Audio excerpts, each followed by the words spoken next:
Hi, welcome to this video. Now in this video, we're gonna do some functions for grade 11s.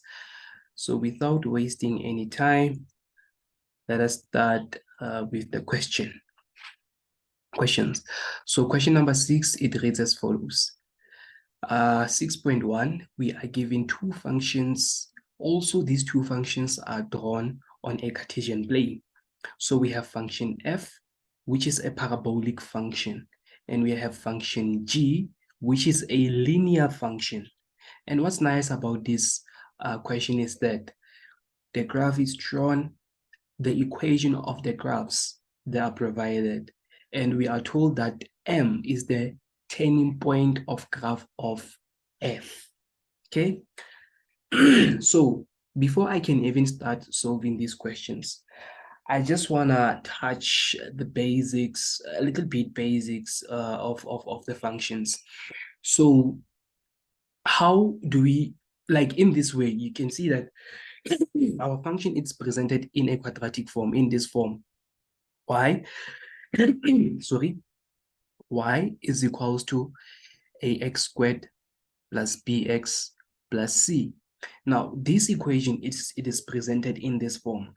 Another way to present or represent your parabolic function, you can represent it in this way. Y is equals to a x minus x1, x minus x2, right? And then another way to represent your parabolic function, you can represent it in this way. A is equals to x. Normally, I love saying x plus p to the power of 2 plus q. This is another way we can represent your parabolic function. So now let us talk about this form first. So if your parabolic function, it is presented in this form, what is provided is you will be able to know the value of a, the value of b, as well as the value of c. The value of a, it gives the concavity of the parabolic function, whether the parabolic function it is concave up or concave down. Now, when the value of a is greater than 0, we know that everything that is greater than 0, it is most definitely positive. So when the value of a it is positive, our parabolic function will be concave up, meaning when it is concave up, we say that it has a smiley face when the value of a is greater than 0. But when the value of a it is less than 0, we know that numbers that are less than 0, they are negative. So now the shape or the concavity of the graph will be concave down. And therefore, when the graph it is concave down, we say we had a sad face of the parabolic function. Now, not that the value of a, it determines the concavity only. The value of a, it also tells us about stationary points, whether we have the maximum stationary point or we have the minimum stationary point. Now, when the value of a is greater than 0, whereby our graph will be concave up, that means the turning point of this parabola, it is at minimum. Okay, but when the value of a is less than 0, our graph will be concave down, meaning it is sad. Therefore, in this parabolic function, the turning point will be at maximum. That's very important, okay? Understanding the basics. So when the graph it is given in this way, we can say some things about the value of a. Now we can see that on this function, the value of a is positive 2. It's positive. I really do not care for now about the magnitude, but I can see that it's positive. So our graph will be concave up. As much as we said, when the value of a is greater than 0, the graph will be concave up. Now we have the turning point of the graph, which is at this point. We can see that the turning point at this point, it is at the minimum, but not at maximum because it is at the bottom. Okay, right. Now, let us talk about the value of b. But we cannot only talk about the value of b. We can talk about the value of b in combination with the value of a. If your graph or your equation, it is presented in this way. When the equation is presented in this way, you can also determine the turning point of the parabolic function. So we know that the turning point of the parabolic function, it is given in a coordinate system, which is x and y.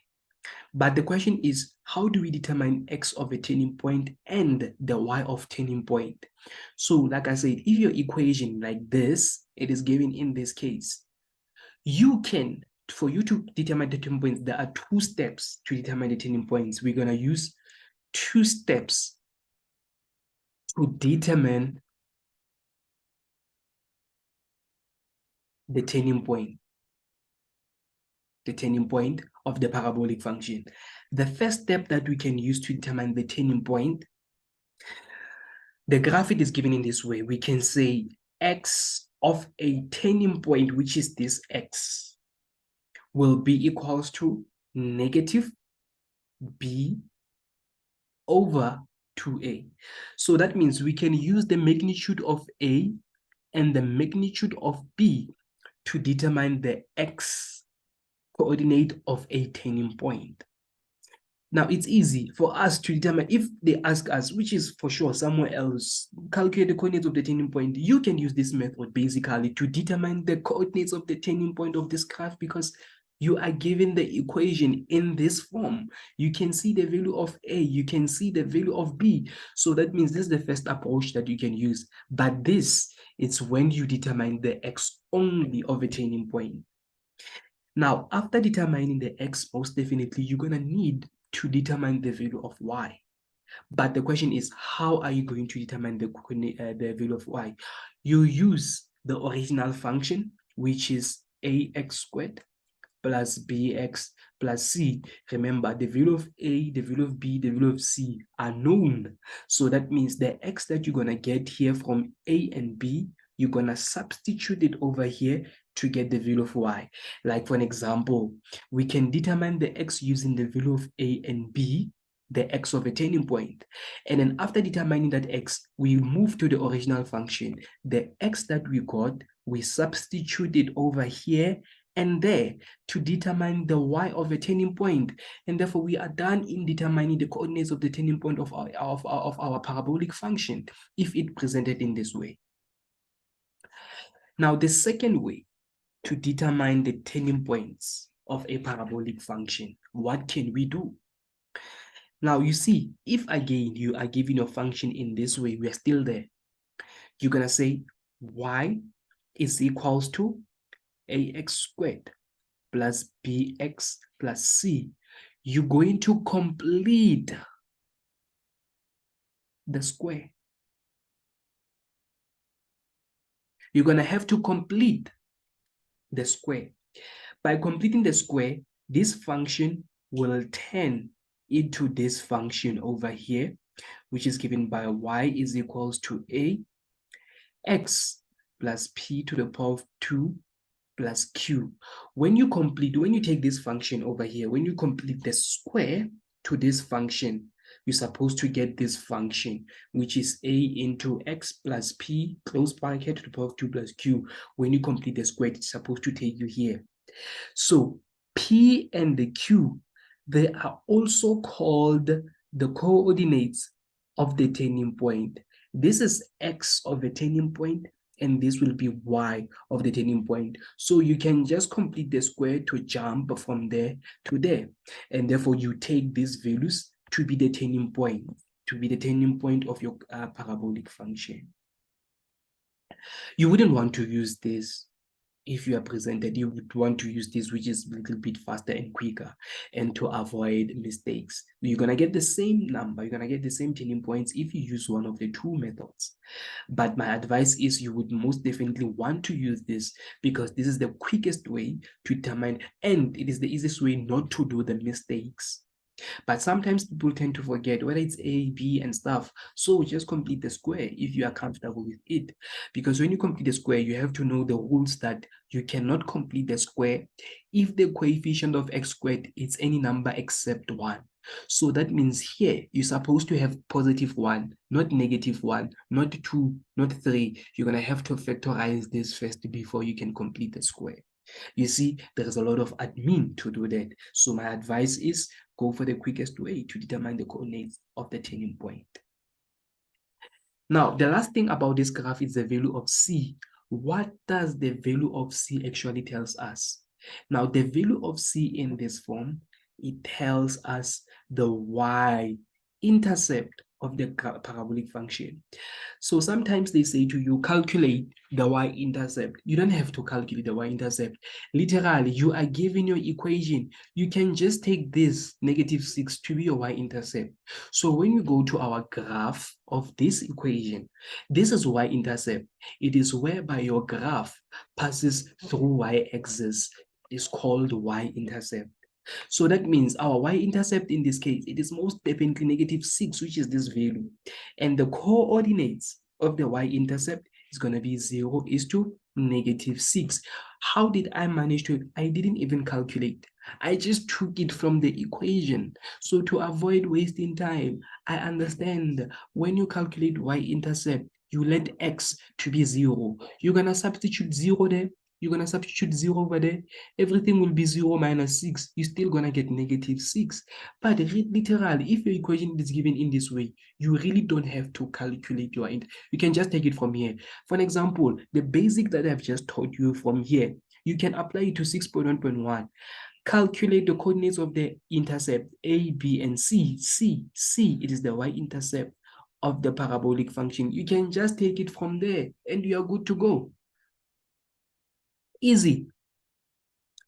Now, that's it about when you see this is the things that you can get from this type of a function. These are the things that you can literally get. Okay. So moving on with the notes before I solve the questions, because I think it's important to discuss these things before I can solve.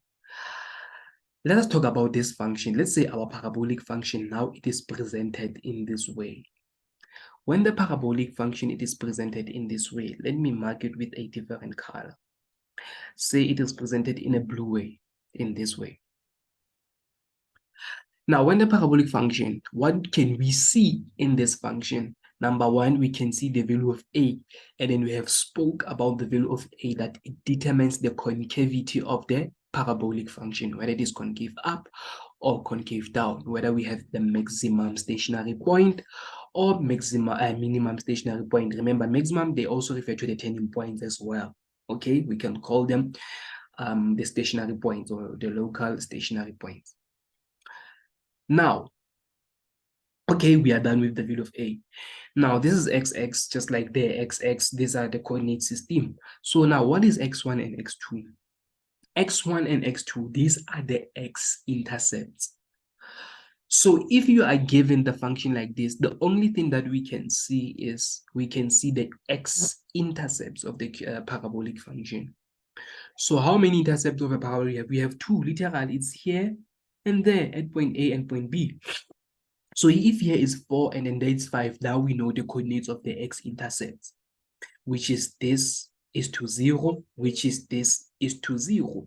This will represent your x-intercept. That's it about this cubic parabolic function. Now, if your parabolic function now is presented in this way, what do we see? Again, A, it still do the very same function. But now, here we have P and Q. P and Q, I have already discussed them when I was doing this approach.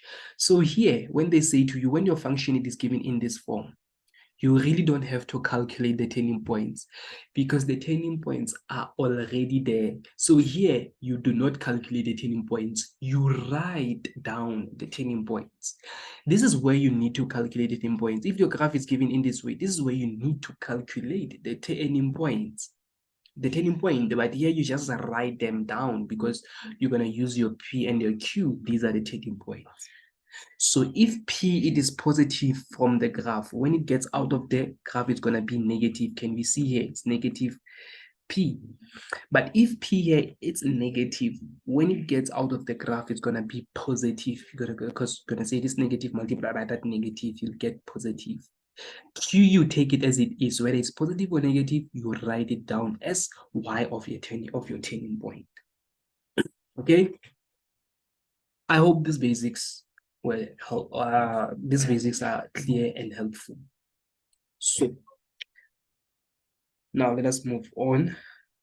solving this. I'm not gonna say much about linear function. Like like linear function, we don't even we've been doing this since from lower grades, but it's fine. Let's solve the questions. So question number 6, it says to us, like I said, we're given these two functions, and 6.1.1, it says calculate the coordinates of the intercepts. Okay, when you will see whether it is x or y, you will see, and they want coordinates. Answer the question. They want the coordinates. When they say intercept, you just write one number, but when they say coordinates, you open two brackets, x and y. That's what you want. We're answering the question for 5 marks. So 6.1, we can just start with this order, A, B, C. Let us start first by determining the coordinates of A. The coordinates of A, we can see this x-intercept, but x-intercept of what? X-intercept of this function. It is the x-intercept of this function. Our function, it is not given in that second form that I have just showed you. It is given in this form. So that means we're not going to write the x-intercept. We're going to have to calculate them, A and B. You see, A and B are the x-intercept. We can't write them. We can't see them here. So the easiest way is to calculate them. So now, when we want to, that's why it's 5 marks. So when we want to determine the x-intercept, we're gonna let our y of the function to be equal to 0. So that means the equation that we're gonna use is, we're gonna say 0 is equals to 2x squared minus 4x minus 6. And therefore we're gonna divide the whole, because we can see that 2 is common in these terms. I'm going to divide the whole equation by 2. 0 divided by 2 is going to be 0. And then here I'm going to have x squared minus 2x minus 3. Now, what I'm going to do is I'm going to determine the x-intercepts. So now to determine the x-intercepts, this is what I'm going to do. You see, if I took 2 out as a common factor, 2 is going to be here. This would be the value of A, which is 2. This is the value of A. If I took 2, and then now it is in this form. Now this from here to here, from this to here. This will be 2, and therefore, but it's fine. So let us factorize this. So here we're going to have x and x. Here we're going to have 3. And 1, the bigger number will take -3 and positive will go that side. So that means you're going to have x, which is equals to +3. For sure, it is this x. And we're going to have x, which is equals to -1. For sure, it will be this x of A. So I'm not concluding yet. I just determined the x-intercepts. So, I can conclude actually. So the coordinates of A, it's going to be, A is negative on that quadrant. It's going to be -1 is to 0. And then the coordinates of B is going to be, it's on this quadrant, it's going to be +3 is to 0. And what are the coordinates of C? Remember, you can calculate them. But if you understand the basics, you really do not need to calculate the coordinates of C. You write them down because you are given the equation. This is y-intercept.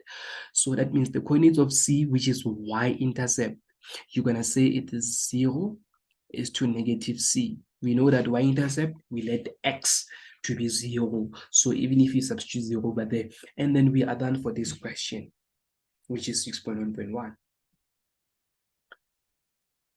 Now 6.1.2, it says to us, calculate the coordinates of the turning point, which is M. I have already discussed the basics. To calculate the coordinates of M, which is the turning point, when this graph equation is given in this way, you're going to have to calculate. It's either you complete the square or you use that formula that comes from the quadratic formula to calculate the turning point. So for 3 marks, the quickest way, instead of completing the square, complicating life, you can just easily say x of a turning point is equals to -b over 2a. Now, where do we take a and b? From the quadratic equation.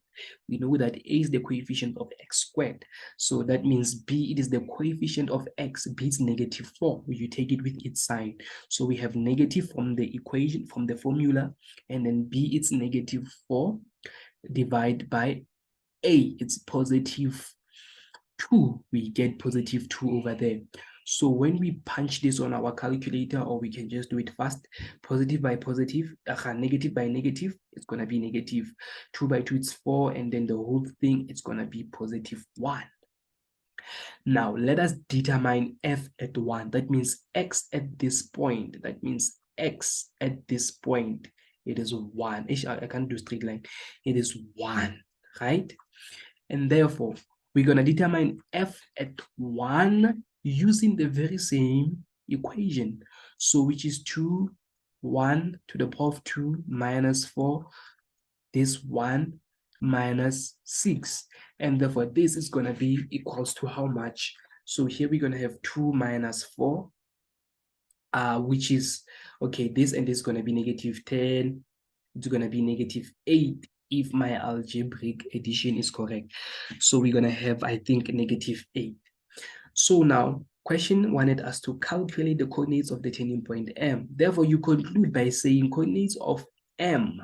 It's going to be X, it is 1, and Y, it will be negative 8. That's how we determine the coordinates of M, using the very same basics that I have started with before solving these questions. Now, 6.1.3, it says to us, if both graphs, remember we have two graphs, graph of F and graph of G.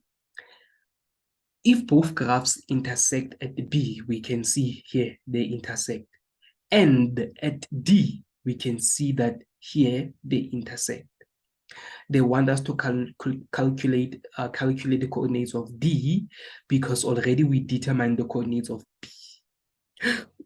So to calculate the coordinates of intersection, what we do is we equate the equations, because the equations at these 2 points, they are equal. You can see x and y of D for this equation is the same as x and y for this graph of G at the point D.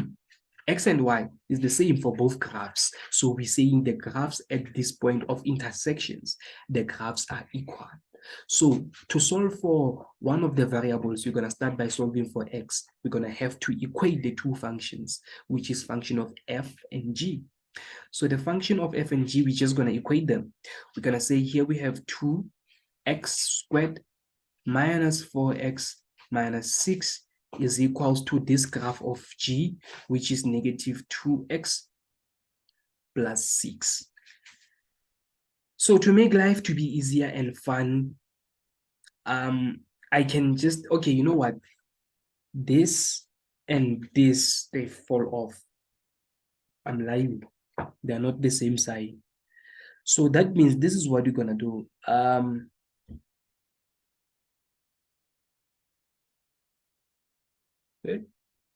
Erase. They're not the same side, so they're not gonna fall off. They're gonna add. So that means here I have positive 6, yes. So I can divide both sides by 2. I can divide both sides by 2. So x squared minus 2x minus 3 is going to be equals to negative x plus 3.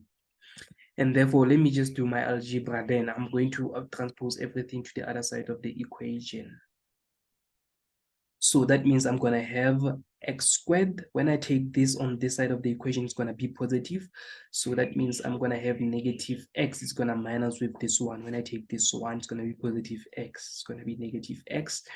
And when I take this side of the equation, it's going to be negative 6, which is equals to 0. Now, let us try to factorize this. So I have already know the factors of that I'm going to use. It's x and x.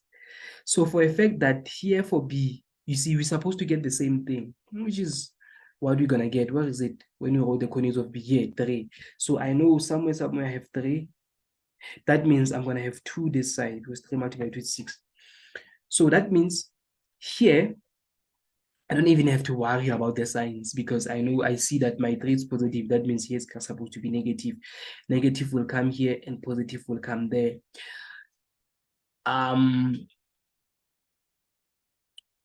Which question? 6.1.3. Calculate the coordinates of. Oh, okay.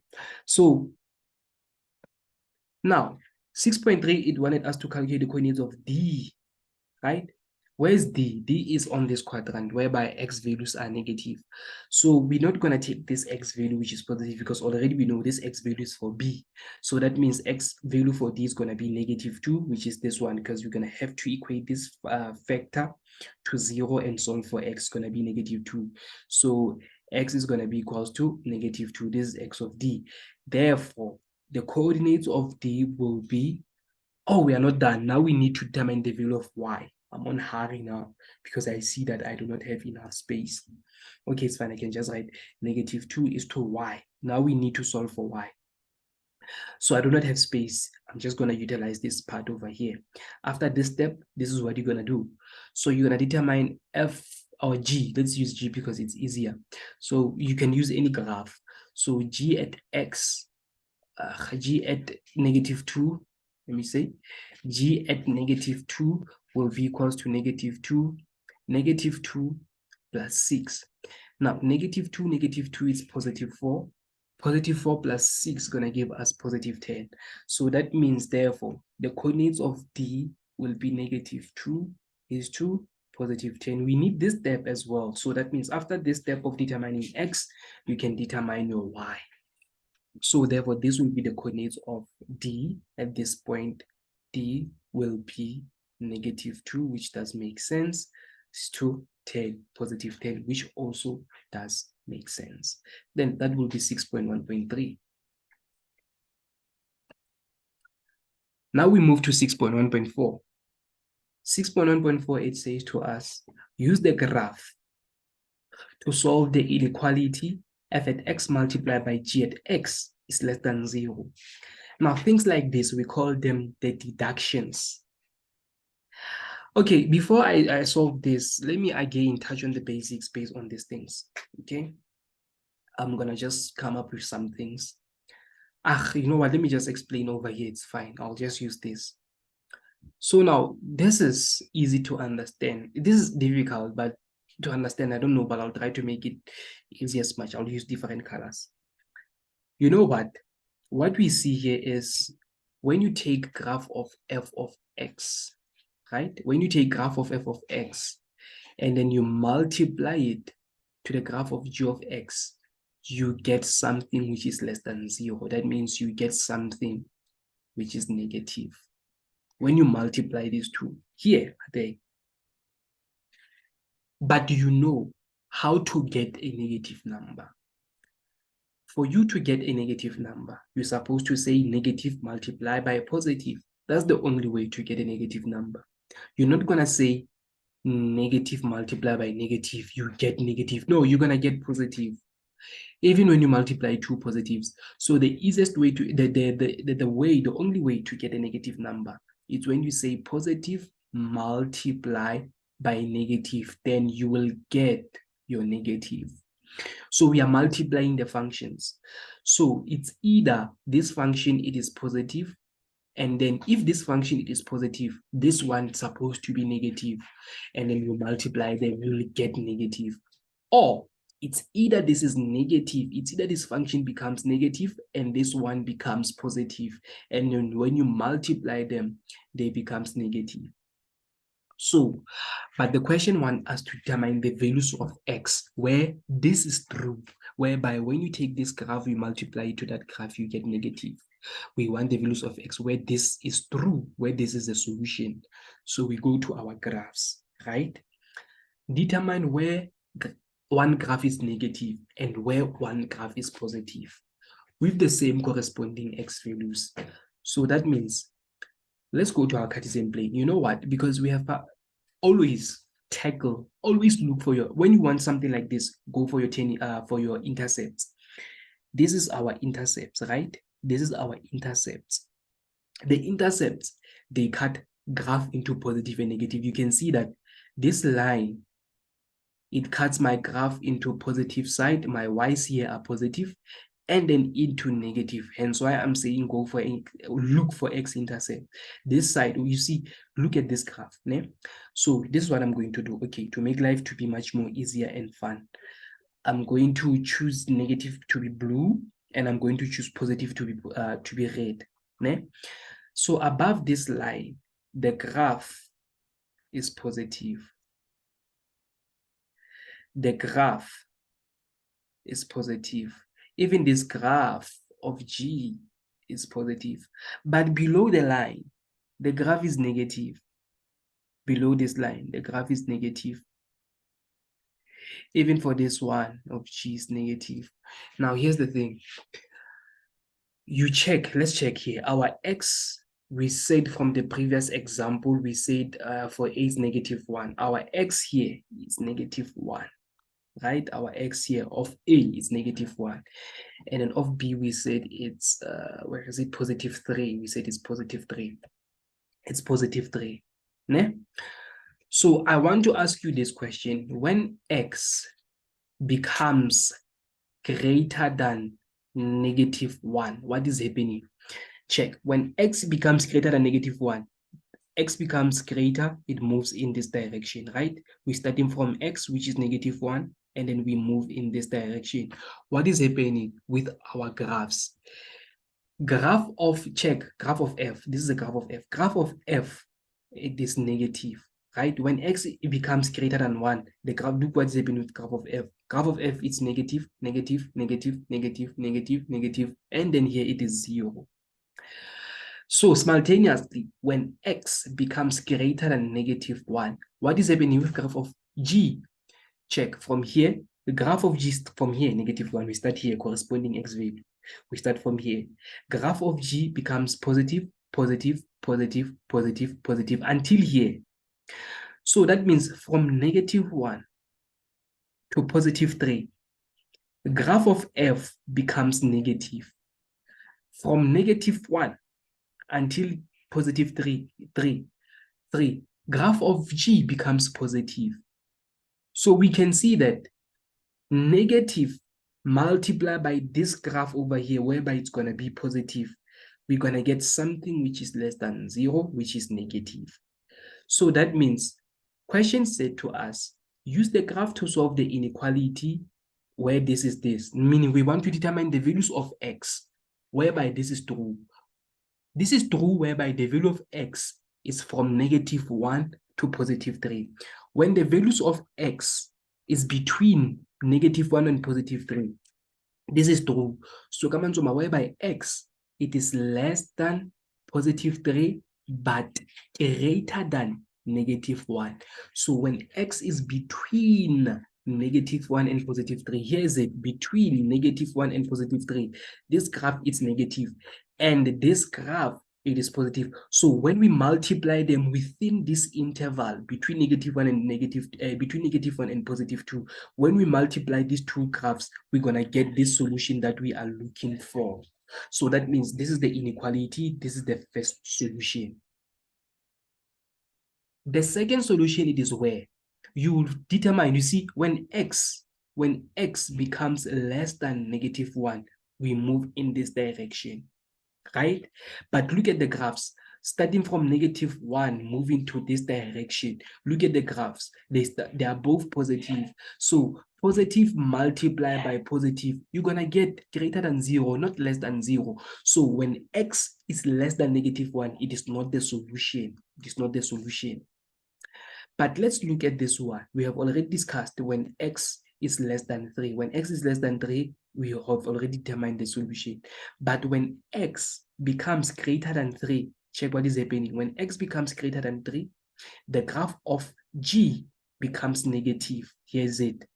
The graph of F becomes positive. And remember, we want when the either of the two is negative and the other one is positive. So from 3, moving this direction, G becomes negative. F, when you move this direction, becomes positive. So this is negative, this is negative, and this is positive. So when you multiply, we get negative. So that means when X is greater than 3, this is also a solution. Here we could not say greater than -1 because we had 3 on this side, so we had to use the closed interval there. We had to use the interval between -1 and, so I couldn't just say this is not the one solution. It is true, but the problem is you have to understand that there is 3 that's on the other side, and therefore we solved. 6.1.4. These are the answers that they want. Determine the values of x where this is true. It is true there. I hope that was clear. And then 6.1.5. It says to us, for which value or values of x is fx strictly increasing? Before again I solve this question, I'm going to touch on the basic. So when you have a parabolic function like this, parabolic function has two sides. We can't say this graph is increasing or we can't say this graph is decreasing. This graph is increasing and it is both increasing and decreasing, but you need to understand how. So we have a turning point here. After a turning point, this graph specifically, it is increasing, but you don't know how. Maybe you don't understand. What do I mean? I'm saying moving to this direction, this graph, it is increasing. Moving this direction, this graph, it is decreasing. But the question is how? We use the tangent lines to determine that. So you can take any point here. Let's say we take this point, any point, and then you draw your tangent. You can take any point here and then you draw your tangent. This is the straight line. These are the linear functions. We know that when the line moves like this, its gradient, it is positive. When the line moves like this, its gradient, it is negative. So where the gradient of a tangent it is positive, we have the increasing side. So that means after turning point, because here if I take a tangent, it's a straight line, that is straight, it's a horizontal line. This horizontal line, the gradient here, it is 0. But after the turning point, starting from here, when you draw a lot of tangent, these tangents, they're going to be positive. So this side, it is increasing. So when you draw a tangent, this side, so that means the tangent on this side, they're all going to be negative. So we have the decreasing side. That's how we do it. Even when your graph is like this, you just draw your tangent. Your tangent will tell you which side is increasing, which side is decreasing. So tangent here is positive. So here we have increasing side. Tangent here is negative. Here we have decreasing side. So now let's go to this question. They say to us, for which value or values of x is f strictly increasing? So draw your tangent this side, draw your tangent this side. So you can see that the tangent this side, it is positive. So from this turning point, we have determined the coordinates of the turning point. Starting from the x value of a turning point, moving to this direction, this graph will strictly increase the graph of f. So hence why they say to you use the graph, for which values of x is f strictly increasing. F is strictly increasing only this side, because this side it is decreasing. The tangent it is negative. So the tangent here is positive. So that means to solve 6.1.5, we're going to say it is whereby x it is greater than what? We do not include it. We said that the x of a turning point, we found the positive 1. We said here x is 1. So that means you're going to say it is whereby x it is greater than 1. Because when x becomes greater than 1, look, again we're moving in this direction, greater than 1. The graph becomes strictly increasing of f on this side of the turning point. And therefore, for 1 mark, for 2 marks, this will be your answer. Where values x greater than 1, all of the values could be 2, 3, 4, as long as any value. So we didn't get the value, we got the values. And therefore, with 6.2, with reference to the above graph, calculate the average gradient between point B and D of f. I do not have time. I'll do this on part number 2. I have less than 1 minute.